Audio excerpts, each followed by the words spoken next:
A lot of trading with the grenades though, but Terry doesn't actually mind too much. Nope. He gets all his final smashes way earlier than usual with that go meter. And we are starting on on what do you call it, Pokemon Stadium 2, both using that black alt, kind of mirroring what they're doing in real life, you know.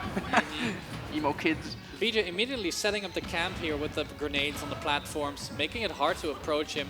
And Lapis, I feel like he's trying to just feel out what exactly BeJay is doing here. Teabagging on the other side of the stage, but eats a Nikita for it, so has to approach at some point, I have to say. There it is, the crack shoot, amazing burst range right there. He's gonna trade a little, but you know, if you're gonna need to do a little trade to get in, it's more than worth it. Especially as Terry, right? I mean, he doesn't mind being above 100%. No, he certainly doesn't. Yeah, and of course, normally you don't want to trade against Snake because he is a heavyweight and you are not, but Terry himself is pretty heavy, so doesn't really mind being at a higher percent. No, but I do worry a little about how Terry is gonna handle himself off stage. I think he is very vulnerable to those Nikita edge guards. Oh yeah. Doesn't have a lot of ways to get around it. Yeah, now Lapis really just trying to find a way in again, but BeJay has been so, well, just been so efficient at putting on these nasty situations on platforms where it's really difficult to approach him. I think we're gonna see the power gauges pretty soon. BeJay has been jumping a lot. Oh, that should be, yeah. One bad option and disadvantage and you are gonna eat your stock. And if only he hadn't traded so much with Lapis, then he wouldn't have had the Buster Wolf. Yep. And that's the double-edged sword that is Terry. You want to hit him to get him off the screen, but you also don't want to hit him because then he gets go. Yeah, and unlike the KO punch, it is not gone at all, it's still here. Good awareness there by Lapis, recognizing that if he were to throw BeJay off stage, he would most likely, you know, explode that C4 that was waiting on the platform. But the up tilt, gonna take the stock there. Such a great KO move for Snake, and we are at an even stock count. So here we go, this still BeJay sequence. Jump around, drop grenades on the ground. Have a lot of great landing aerials as Snake to make use of. Oh, jumps in Nikita right in his face. That's very unorthodox. It worked, but I wonder if he meant to do it. Yeah, same here. All right, going high this time around. Terry not having the greatest juggle tools, if I'm being honest. So No, he just waits for Snake to get back down, hoping that he gets an opportunity for down to confirm into something like that blue knuckle that he does right there. Yep, and the power wave also just not really doing a whole lot here. If there's a grenade on the ground, it just, you know, blocks it. And the power gates are too laggy. Up till gonna take it, and this time it's BeJay in the lead. Yeah, and Lapis, if he wants to make the comeback, he's gonna have to take this stock without using his go moves. And I mean, it's not too difficult. Usually, you have those down tilts, and you have those confirms. You even got the jab into the rising tackle. But honestly, it's a bit hard to get those than the normal go move. So he just gets a raw up smash. Yeah, and I have to say, he waited for that really Double nair? well. Oh my god, he went for the triple nair? Okay, BeJay. Oh, that's bad though. That's gonna be... Where you going, my guy? It was a free opening for Lapis, but he didn't quite get anything off it, and now he's eating a lot of percentage. I love the patience afterwards, though. Me too. Didn't get caught by either of those up smashes or the forward smash. It feels so humiliating to get hit by the Snake forward smash. Oh, so yeah. good on him for dodging that, not panicking, not rolling in. Oh, BeJay. He really has been just pressing some buttons in situations where like, oh, that's really risky, but he's been getting away with it very well. So, you know, no real reason for him to change that tune just yet, but once he hits about 50%, he will need to be careful of those go moves. Yeah, and BeJay, again, playing extremely non-interactive, but that's of course how you have to be, because you know, if you do interact one-on-one close up with Terry, it could go very wrong very quick. Alright, still the grenades being such a difficult thing for Lapis to deal with here, which, you know, there is some really good counterplay against it, but he's not really doing that right now. Instead, giving them a little bit too much respect, I want to say. Yeah, I think he's about done getting hit. You know, he has his go meter, he doesn't want to get hit more, but you're gonna have to find some way to get in on BeJay. BeJay really been jumping a lot here, and there we go, a rising up air to try and contest that. But that was really all he got from it. And oh! Empty landing up tilt, that's a Yeah, classic. that is indeed a classic. BeJay gonna take the first game. I want to say pretty well, but there were really some signs of life there from Lapis, so I'm not assuming that this will be an easy set whatsoever. No, for but I BeJay. think we can conclude that if he intends on playing Terry in the other games, this matchup really is all about making the most of that go meter. You're gonna get that go meter, you're gonna get it soon off of trades alone, and it is just so difficult to get in and get your kill confirms without go meter, that you really have to make the most out of every opportunity. And of course, if you have to go meter, every opportunity can give you more than any old fighting game character like Ken would. Yeah, I'm kind of surprised we're going back to PS2 here. I was expecting somewhat of a smaller stage as a counter pick, especially because this is one of Snake's best stages in my opinion. But we'll see how Lapis decides to deal with it in game number 2 here. Already finds a good opening there by running in through the grenade, not giving it the respect he was giving it during the first game, so that's already an improvement. Jab power blink, Great. actually missing. And Yeah. what? I think there was a weird misinput there, but the power dunk missing was probably because BeJay was SDIing in. If you SDI that move inwards, it actually just flat out whiffs. So that's really good matchup knowledge by BeJay. Now he's got him in the corner, but he just helicopters out of there.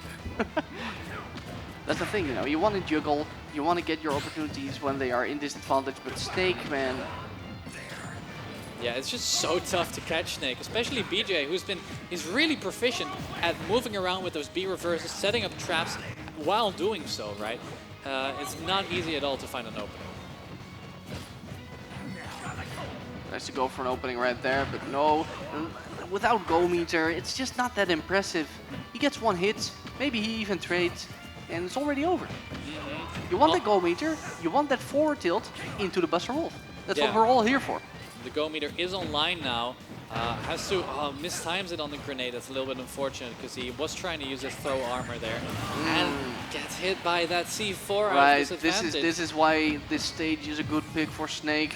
Putting a C4 on a platform just closes up so much of the stage. Oh man, BeJay is just really running a train here on Lapis.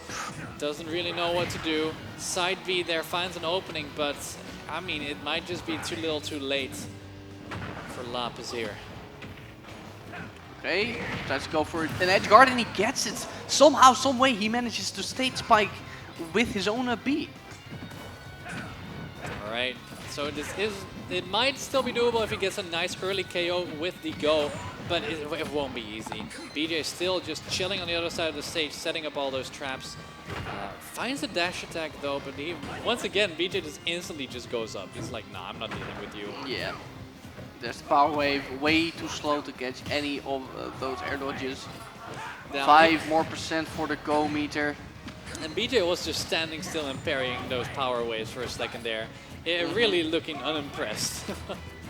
And of course he has no reason to be impressed so far. Because he really can just, if he wants, stay on one side of the stage, block any approaches with C4 and grenades. Yep. And it really feels like he has total control over when they do and don't interact. Oh boy, that's an offstage spot. Very bad here for Lapis. There's the, okay, goes through it. Goes for the down tilt instead of the up tilt, probably not expecting him to get onto the stage. And Lapis is back, but this is looking desperate right now. Oh yeah. We're gonna have to see a KO from Lapis right now and then just do back-to-back Buster Wolf advantage stage shenanigans if he wants to somehow, some way win this game too. Oh, But the Cypher! why does that hit I don't people? know, man. That Cypher's privileged. Let me just... Oh yeah. Yeah, but that was... Yeah. Definitely feeling a little bit DLC on the part of Snake there. Right there. almost like he paid $5.99 for that. I don't know. But yeah, no, I mean, great stuff by BeJay all around during that second game. He just was able to keep Lapis out at all times. Lapis just having such a rough time finding an opening. Yeah, there it is. There's the character switch, and I don't blame him at all because Me neither. BeJay really had total control of the matchup. And this is a character with, you know, not the greatest run speed, but some fantastic mobility options if you are efficient with her. So I want to see what Lapis is able to do with this character. Already plucks a turnip there, opening up for a combo, 35% instantly. Yeah, this is looking so much better than game 2. Game 1 was kind of looking okay, but you know, he got a couple of Buster Wolves, and as soon as he didn't get those Buster Wolves, it didn't look so hot. But this Daisy, man, looked like... Oh! You went for that? Okay. You know, I respect it. Oh yeah, it looks like this Daisy has a couple of ideas for which he definitely does not need any of those Buster Wolf type moves. Oof, that up air, the second one, would have KO'd. Fortunately for BeJay, that whiffed. Now Lapis is in a bad spot. I don't think he... Oh, does have float. Alright, that works. Finds his way back to the stage. So yeah, the Daisy already working out much better, both in the neutral and in the disadvantage. Yeah, I think he is a little bit too gung-ho. Yeah, I mean, yeah, it worked at the start, but if you keep using that Peach Bomber off stage, you're gonna find yourself in ledge trap situations. And Snake does so well in those situations. So I think he should dial it back just a little. Whereas right there, if you can keep Snake in the corner, sooner or later you're gonna hit those forwardairs. Yep, indeed. And it really helps that he has his own projectile here. Well, it technically is an item, but you know, you throw it. So really the turnips are super nice for Lapis here. Gonna get caught by that up tilt though, which evens up the stock count, but a much more even game than the previous ones. Yeah, it's looking very good right now for Lapis. Oh, and the pancake on the up air landing there, allowing him to dodge the C4. A little bit lucky, but good stuff. Yeah, both of these characters are tall, they're people, but somehow, some way, they also have really low profiles. Yeah, I don't know how that works. Oh, Lapis. And there's the instant crouch. There it is, yeah, it's showing us what for. That's a classic Snake, you know. You crouch, you wait for them to jump in, and then you just up tilt out of nowhere. Yep. You're standing upright with that big hitbox. All right, BeJay really taking control, and during the second game, so much pressure on that shield. Looking like an M&M, but living. Another offstage situation for BeJay. It's exactly where you don't want to be. I like how he waits out those up smashes there from the ledge. He used all his resources for it, but they were well spent. Cheeky back air there, and I like it because that was definitely one of those moments where if he pressed another up B, he would have just instantly been hit back. And yeah, the instant nair into the shield grab is actually really difficult to avoid. Should be an up tilt. No, he just froze him off stage. I don't think it would have done enough damage yet to get to the 160 mark. Right, finds his way out of there. It's still going to get blasted to the other side of the stage though. And the Nikita somehow actually still hitting, even though a hitbox was there. Right, I think the initial hitbox of the Parasol disabled the hitbox on the Nikita, but then the Nikita just hit the wall. Oh, that could have been it, yeah. Oh, very, very close. A little too close to comfort to that RPG, but he didn't get it, so it's all good. Nice little advantage state for Lapis, but still BeJay slowly but surely lapping him in percent. It's looking a lot better than the Terry, but I don't see BeJay sweating quite yet.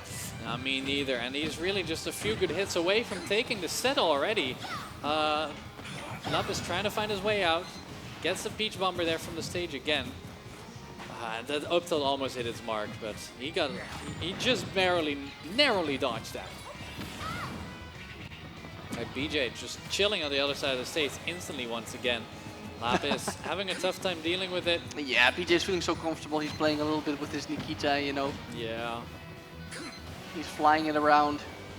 There we go. Okay, he deserved that. He deserved that.